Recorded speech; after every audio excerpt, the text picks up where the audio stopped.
अस्सलाम वालेकुम। अबरार रशीद आपकी खिदमत में एक मरतबा फिर हाजिर है और मेरी आपसे वही रिक्वेस्ट है, अगर अभी तक आपने मेरे इस चैनल को सब्सक्राइब नहीं किया तो इसे सब्सक्राइब कर लें और जो बेल आइकन है उसको ज़रूर प्रेस कर दें। एक याद दहानी आपको और कराता चलूँ कि जो मेरा नया चैनल है उसका लिंक मैं अपनी डिस्क्रिप्शन में डाल रहा हूँ।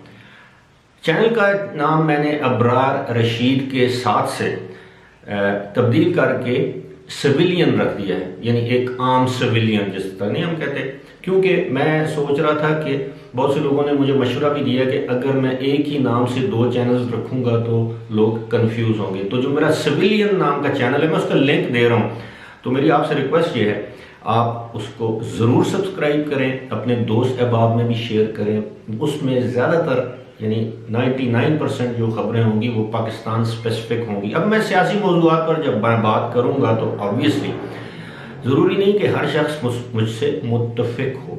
आप अपनी राय का इख्तलाफ कर सकते हैं, उसका आप हक रखते हैं, लेकिन मेरी आपसे एक ही दरख्वास्त है कि जब कमेंट बॉक्स में जब आप कमेंट किया करें तो आप ख्याल रखा करें कि आपके जो कमेंट्स हैं वो इखलाक से गिरे हुए ना हो, वरना मुझे आपको ब्लॉक करना पड़ेगा। क्यों कि ये एक फैमिली ओरिएंटेड चैनल होगा। मैं नहीं चाहता कि इसमें गालम गलोच या अखलाक से गिरी हुई बातें या आपस में बहस मुबासा शुरू हो जाए। बहरहाल आपका बहुत बहुत शुक्रिया।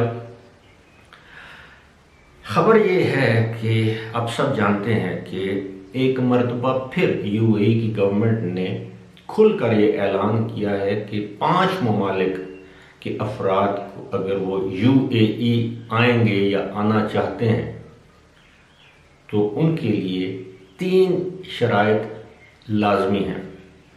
सबसे पहले तो मैं आपको उन ममालिक का नाम बता देता हूँ।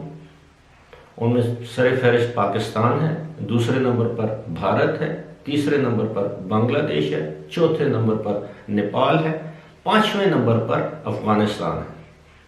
ठीक हो गए।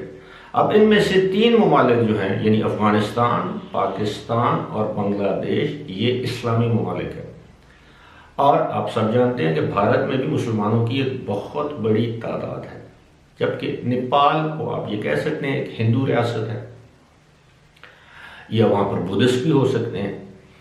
मैं इस बहस में नहीं जाना चाहता, लेकिन इन 5 ममालिक के हवाले से गवर्नमेंट ऑफ यूएई ने ये कदगन लगाई है, ये पाबंदी लगाई है कि इन ममालिक से आने वाले तमाम वो अफराद जो विजिट या टूरिस्ट वीज़े पर यूएई आएंगे उनके लिए सबसे पहले तो रिटर्न टिकट ज़रूरी है।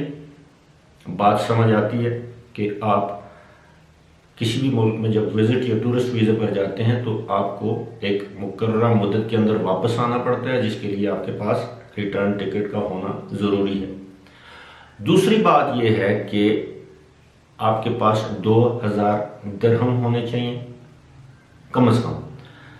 ये बात भी समझ में आती है कि ज़ाहिर है आप किसी मुल्क में सैर व सियाहत या विज़िट की गर्ज से जाते हैं तो आपके पास इतनी रकम तो होनी चाहिए कि आप 2, 4, 5 दिन 10 दिन तक वहाँ पर अपना गुजर बसर कर सके। तीसरी शर्त यह है कि आपके पास वहाँ का होटल का स्टे होना चाहिए, कंफर्म होटल स्टे होना चाहिए, बुकिंग होनी चाहिए, और या बसूरत दीगर आपके पास होना चाहिए किसी रिश्तेदार का एड्रेस हो, करीबी अजीज़ का एड्रेस हो, टेलीफोन नंबर हो कि वो फ़ोन करके रब्ता करके वहाँ की अथॉरिटीज़ पूछ सके कि ये शख्स आया है, आप इसको जानते हैं, ये आप ही के यहाँ क़याम करेगा, ताकि वहाँ क़याम के दौरान कोई ऊंच नीच होती है तो वो रिश्तेदार आपका इसका जिम्मेदार हो। मैंने तीनों बातों को जायज़ करार दिया है। तमाम ममालिक में ऐसा होता है, लेकिन अब इस बात का इस वक्त ऐलान करने का मकसद क्या है, ये बात असल जानने वाली, क्योंकि इससे पहले यूएई में इस तरह की पाबंदियां नहीं थीं कि आप जा रहे हैं तो आपसे चेक किया जाएगा कि ये आपके पास क्रेडिट कार्ड है, बैंक कार्ड है, डेबिट कार्ड है, पैसे कितने हैं, रिटर्न टिकट है नहीं है, होटल बुकिंग है नहीं है। मैं कम से कम 20 मरतबा यूएई में गया हूँ। अभी हाल ही में मैं वापस आया हूँ पिछले महीने की आखिर में 26 या 27 सितंबर को। मुझसे तो 20 जो मेरे ट्रिप्स थे कभी किसी ने नहीं पूछा कि आपके पास पैसे कितने हैं, कहाँ रहेंगे, कब वापस जाएंगे, जो भी है। इसकी मेरा ख्याल है कि इसकी वजह यह है या इसकी ज़रूरत इसलिए पेश आई कि बहुत से लोग पहले इसलिए नहीं पूछते थे कि इनको जॉब सीकर्स कहते हैं कि मुलाजमत के ख्वाहिशमंद लोग वहाँ पर जाते थे यूएई में और वो अपने किसी न किसी ज़राए से नौकरी हासिल कर लेते थे जब तक उनके पास विजिट वीज़ा है, क्योंकि जो जॉब सीकर्स हैं वो 3 महीने का वीज़ा लेके जाते हैं ताकि उनके पास ज़्यादा टाइम हो। मेरे जैसे लोग 1 महीने का वीज़ा लेके जाते हैं, 8 10 4 5 8 7 8 10 दिन रहे वापस आ गए। लेकिन अब उन लोगों के लिए इन्होंने थोड़ी सी मुश्किल पैदा कर दी है। उसकी वजह मैंने गुज़श्ता वीडियोज़ में भी आपके साथ शेयर की थी। वजह यह है कि वहाँ पे होता यह है कि यहाँ से काफ़ी ज़्यादा लोग चले जाते हैं इस आस में कि वहाँ पर हमें नौकरी मिल जाएगी, नौकरी वहाँ पर मिलती नहीं है और इस दौरान वो गायब हो जाते हैं। गुज़श्ता 2 सालों के दौरान government of UAE over stay करने वालों के लिए 2 मरतबा एमनेस्टी अनाउंस कर चुकी है और अभी तक मेरे नॉलेज में हज़ारों अफराद ऐसे हैं जो गैर कानूनी तौर पर यूएई में मुकीम हैं और बहुत से लोगों ने एमनेस्टी से फ़ायदा उठाया भी था। अभी हाल ही में इस साल 19 अगस्त को एमनेस्टी ख़त्म हुई है जो उन्होंने ओवर स्टे करने वालों को दी थी और 2018 में भी उन्होंने एमनेस्टी अनाउंस की थी। बहुत से लोगों ने फ़ायदा उठाया, बहुत से लोगों ने नहीं उठाया। अब कुछ लोग ये तावील देते हैं जी कि हमारे पास वतन वापस जाने के लिए किराया ही नहीं है तो हम कैसे एमनेस्टी को कबूल करके, तो अब ये एमनेस्टी का फ़ायदा ये था कि इसमें कोई जुर्माना आपको अदा नहीं करना पड़ता था, कोई एंट्री बैन नहीं था। तो उन लोगों के लिए मेरा जवाब ये है कि भाई आप अपने किसी दोस्त अहबाब रिश्तेदार से पैसे उधार ले सकते हैं, अपने मुल्क से किसी से पैसे मंगवा सकते हैं, बजाय इसके कि यहाँ आप एक रिस्क की ज़िंदगी गुजारते हैं और जिस वक्त हर वक्त आप एक खौफ के साए में वहाँ पर जिंदा है। हाँ, मैं बात ये कर रहा था कि जी इस दफ़ा क्यों ऐसा किया गया।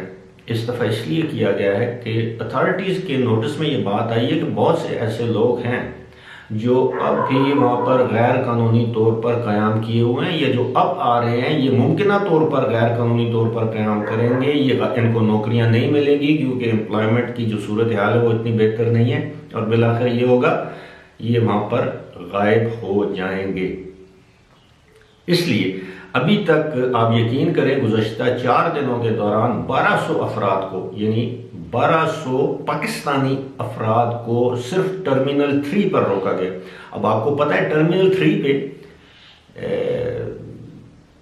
PIA नहीं आती, टर्मिनल 3 पे एमिरेट्स और फ्लाई दुबई आती हैं, लेकिन उनको रोका गया है। उनमें से कुछ लोग तकरीबन 1000 के करीब, 1019 के करीब लोग वापस चले गए हैं। अभी भी तकरीबन 200-225 के करीब लोग जो हैं वो फंसे हुए हैं दुबई एयरपोर्ट पर। तो ये सारी सूरत हाल है। इसको भांपते हुए कि लोग वहाँ पर गायब हो जाएंगे, गैर कानूनी तौर पर क़याम करेंगे, गैर कानूनी नौकरी करेंगे, तो इससे बेहतर है ऐसे लोगों को पहले ही कदम पर दुबई आने से रोक दिया जाए, जिनकी माली हैसियत इतनी बेहतर नहीं है, जिनके पास रिटर्न टिकट नहीं है। तो दैट मीन्स डेफिनेटली वो वापस जाने के लिए दुबई या यूएई नहीं आ रहे।